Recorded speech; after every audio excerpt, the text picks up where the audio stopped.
Okay, so my name is Brian Ngobe from South Africa, Johannesburg, and I've been a trader for 2.5 years. I started trading when I was still in high school in the 11th grade. I got introduced to trading through my friends. They were talking about it and I took it seriously. We went home and studied it until today. And I got introduced to prop firms last year, I think. Then I got my funded account this year and I got funded, I think it was June, and I made my payouts in July and all that. So yeah, for my challenge, I chose MetaTrader 5 because the other platforms, they require you to add a little extra, maybe like $15. So yeah, I was short on funds and I chose MetaTrader 5 because it's more cheaper than the other platforms when choosing a challenge. Good. The challenge type that I chose was the Dragon Challenge. It was a 5K account. I purchased it in April, this year, April. Then I traded it and it took me 2 months to get funded because it's like 3 phases. So I traded it for 2 months, then I got funded in June. I've been with the funded trader for I think 6 months now. And before I got my first payout, it took me one account, that Dragon Challenge. I traded it until I got my first payout. So it was one challenge that it took for me to get my payout. With the funded trader, unlike most prop firms, they make it hard for you to like trade effectively. So the funded trader made it much simpler for me to like reach my targets and get a payout, and it's more convenient and all that. When I first withdrew, the withdrawal method that I chose was the rise method.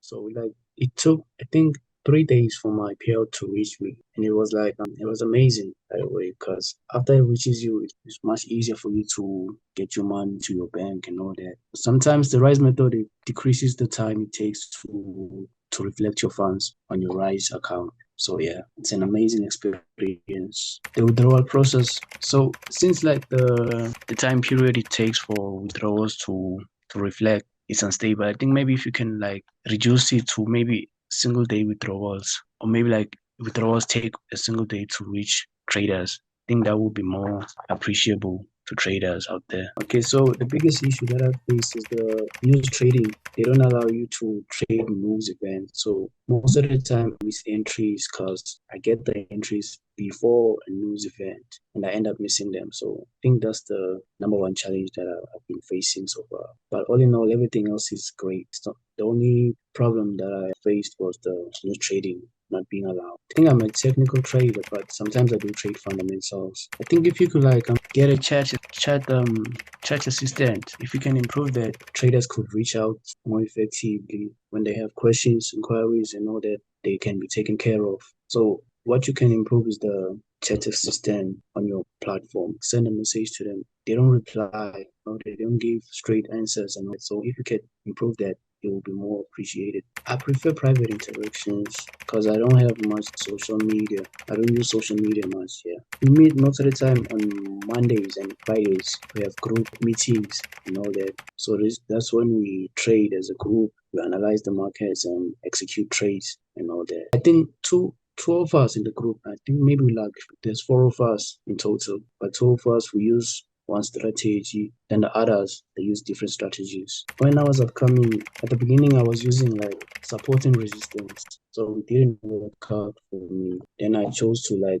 look for more ways of analyzing the markets. And I came across this guy called ICT, and it really changed my trading career. Took a different turn. So I trade ICT because it allows me to see how traders get tricked into thinking the opposite of what the market is trying to do. So yeah, ICT allows me to see moves, hidden moves in price and all that. He has a YouTube channel. That's where you find all the teachings he has. So I downloaded the playlist and all that and studied it. I think for like 3 months. It took me 3 months to finally understand the guy. Yeah, but it was worth it, by the way. So the most helpful thing that I did was backtesting and journaling. Because after maybe like watching a single video, I'd go to my chats and see if what he was saying was true or not. Then it was helpful because I got to learn a few things from backtesting and all that. And also journaling, reflecting what I've been doing, all my mistakes, and I was supposed to fix my shortcomings and all that. And also with groups again, it was quite helpful because I have a friend who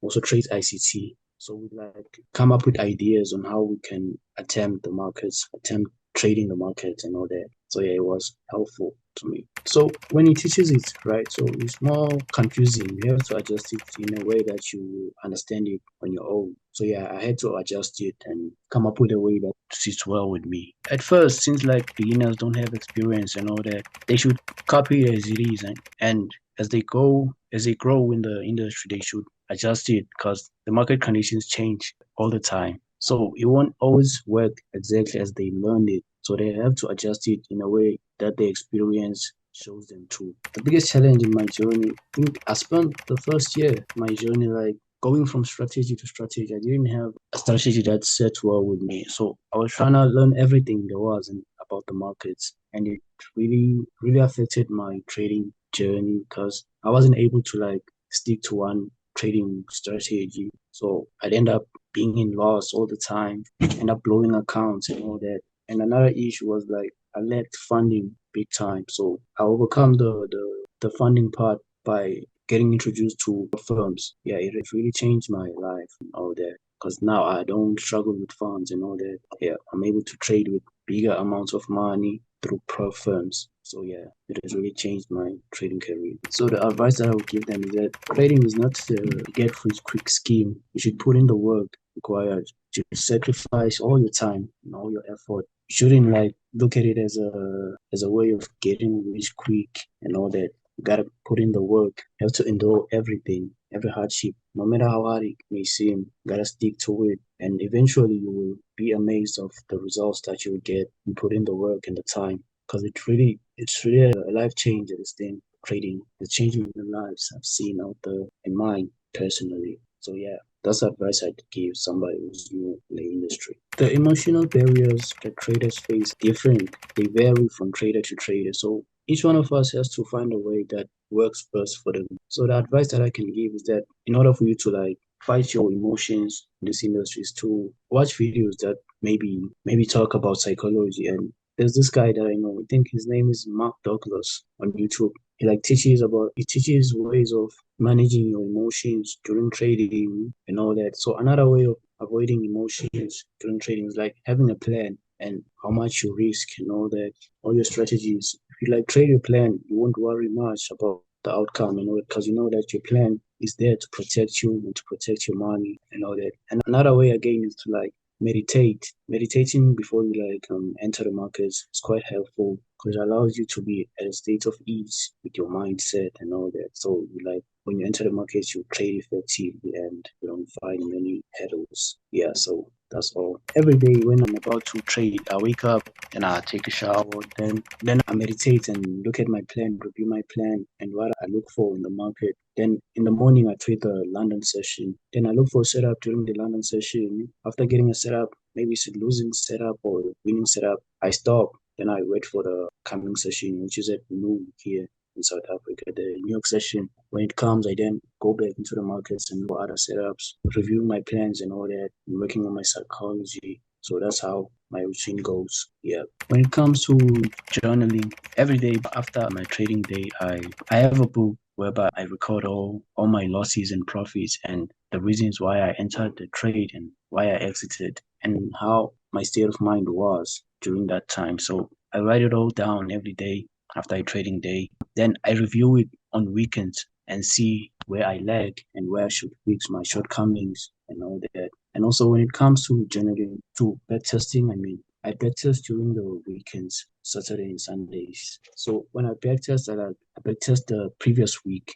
I divide the days and like look at how price was behaving during a particular day and see how I was gonna be able to spot certain entries or certain flaws in price. And like when I go to the next week, to the following week, I'm more equipped. I have more intel about what was happening the previous week. So yeah, it becomes more easier for me to like go into the markets moving forward. Then the currency that I trade most of the time or the market is like gold. Yeah, gold. Like I trade it almost every day. Yeah, I'm in love with gold and all that. So yeah, that's Nice. all. Or some of the things I write it on my notebook, on pen and paper. Then the others I write on sticky notes, my computer and all that. So the approach that I'm using is like it's based on an algorithm that moves price. So I came up with this algorithm a long time ago. I'm not sure the algorithm's name is IBDA or the interbank price delivery algorithm. So this algorithm in every trading day, it has a sole purpose of like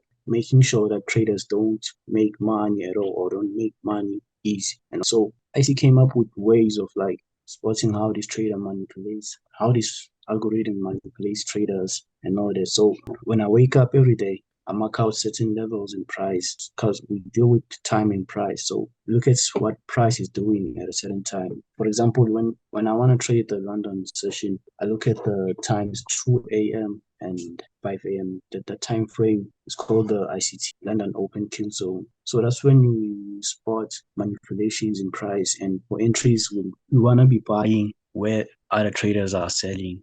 So we do the opposite of the reset world and all that. So we buy where traders are selling and we take profit where traders have their stop losses and all that. So it's an interesting approach towards trading because it allows you to see hidden stuff in price action and all. So yeah, that's my approach to the markets. And also moving forward to other sessions like the New York session, there's the New York Open Kill Zone. And Kill Zone, we look for setups that trick traders into thinking that price is going to do something which is not going to do. Then we buy where they sell and we sell where they buy as ICT traders. Yeah, so that's all there is to it. When it comes to risk management, here's how I risk it. I think, let's say, for example, maybe I'm trading a 5K account. On a single day, I'm going to risk $50 to make $100. So let's say, for example, maybe I trade and I lose $50. Then I'm done for the day. I'll come back the following day. When I make a profit, I continue risking $50 every single day up until maybe I pass my challenge or funded account. So yeah, in order for me to protect my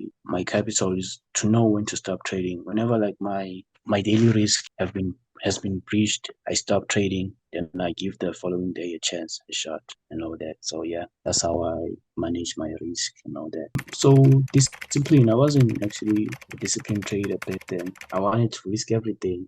Didn't have patience and all that. So I had to learn it the hard way. I had to blow so many accounts and have so many shortcomings. And like yeah, so it built me in a way that I had to come up with a way of sustaining my long term success in this industry. So after blowing so many accounts, I had to like sit down and think to myself, is this the type of trader that I want to become, or should I take another step back? Then I did and like change my whole view about trading. So I didn't realize that in this industry you have to stay patient all the time. You have to wait for trade setups and like you don't just get rich in a single day. It takes time.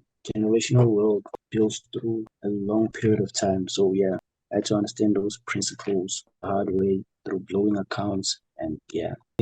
For other traders who are not disciplined yet, my advice will be that take your time, don't rush things, and eventually you will see how successful you could become by being patient all the time, applying the necessary measures to like survive in those market conditions. So yeah, that's all. So as of now, I'm not doing any of those. I'm not working. I'm not going to school. I just stay at home all the time. I'm at home all the time. So, but last year when I was still at school, I didn't pay attention much to trading. I didn't give it my full attention. So I had to like create time for school and time for trading. So last year, all I did was to study trading. I didn't interact much with the market. So yeah, I had to find that balance between school and trading. But this year, since I'm not doing anything, all I do is like trade. I create time for my sessions. I trade when setups come. I don't rush setups. I don't take early entries or late entries. I do accept whenever and a trade leaves me behind and all that. So yeah, it's all about creating the time for each activity in your life. So yeah, I did that. The funnel trader, I'm really looking forward to growing with them because I'm thinking of purchasing bigger accounts. Let's say maybe like a 100K account in the near future. So yeah, I think maybe I'm gonna stick around with the funnel trader for a long time. Yeah.